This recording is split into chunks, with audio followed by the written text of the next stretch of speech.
Olá! Hoje a gente vai mergulhar na história de um homem cuja fé não só moveu montanhas, como literalmente ergueu um dos maiores símbolos do mundo no topo de uma delas. Essa é a história do Cardeal Leme. Sabe, quando a gente olha para o Cristo Redentor, essa pergunta parece quase impossível, né? Como é que se ergue algo assim? Mas olha, por trás dessa estátua colossal tem a história de um homem, de uma visão e de uma nação inteira que se mobilizou. Então, vamos desvendar isso juntos. Para entender a grandeza da obra, primeiro a gente precisa conhecer o homem. E a nossa história não começa no Rio de Janeiro, não. Começa numa cidadezinha no interior de São Paulo. Sebastião Leme da Silveira Sintra nasceu lá, em Espírito Santo do Pinhal, filho de um professor e de uma costureira. E a vida dele já começou com uma tragédia, né?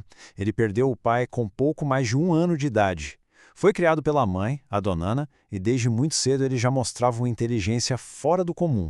O que impressiona na jornada dele, e dá pra ver bem por essa linha do tempo, é a velocidade. Pensa só, com 12 anos ele faz a primeira comunhão, e no mesmíssimo ano entra pro seminário. Com 14 já tá a caminho de Roma, e com apenas 22 anos é ordenado sacerdote, já formado em filosofia e teologia. Uma trajetória assim, uau, meteórica.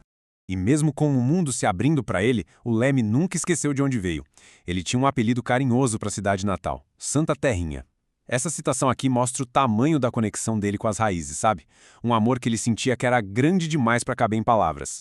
De volta ao Brasil, a carreira dele continuou num ritmo impressionante, o que levou ao próximo grande capítulo da sua vida, e a uma das posições mais altas dentro da Igreja Católica.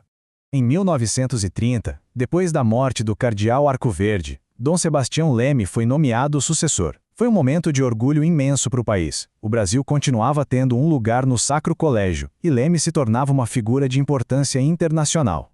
A imprensa da época, claro, celebrou a nomeação. E essa citação do Jornal do Comércio mostra bem o porquê. O ponto central é que ele não era visto só como um líder religioso. Ele era visto como um patriota, um devotado concidadão. Essa identidade dupla acabou virando a marca do cardinalato dele. E foi justamente como cardeal que Dom Leme realizou suas obras mais marcantes, agindo de fato como um pastor, não só para sua arquidiócese, mas para a nação brasileira inteira. A atuação dele foi muito ampla, desde o monumento que virou o cartão postal do Brasil, até consolidar a padroeira do país, passando por obras de caridade e até mediação política. Vamos ver como ele conseguiu fazer tudo isso. Olha, a ideia de um monumento religioso no Corcovado não era nova não, vinha lá do século anterior. Muita gente falava, mas o projeto nunca saía do papel. Dom Leme foi o cara que fez acontecer.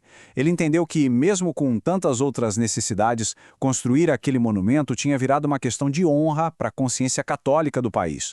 E para tirar o sonho do papel, precisava de dinheiro. Muito dinheiro.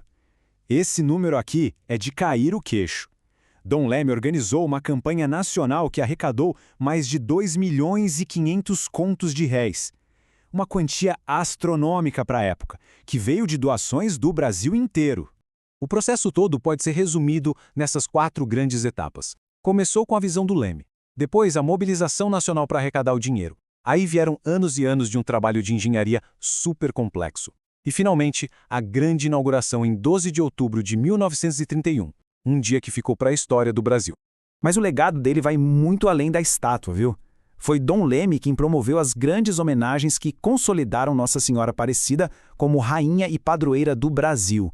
E mais, no momento de crise política lá na Revolução de 1930, ele foi uma voz da paz, trabalhando ativamente para pacificar o país.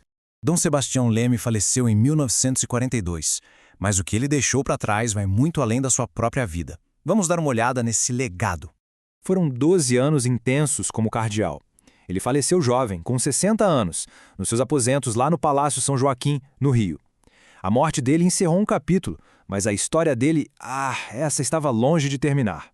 E aqui está o ponto que talvez mais revele quem ele era. Publicamente, o legado é monumental.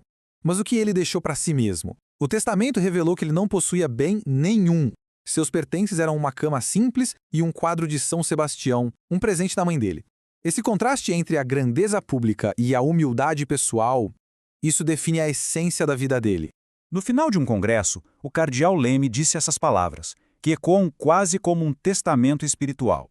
Cristo vence, Cristo reina, Cristo impera. e contra todos os males defenda o seu Brasil. Uma frase que não só resume a fé dele, mas deixa uma questão no ar, né? Qual é a verdadeira força de um símbolo? E até onde a fé pode, de fato, levar uma nação?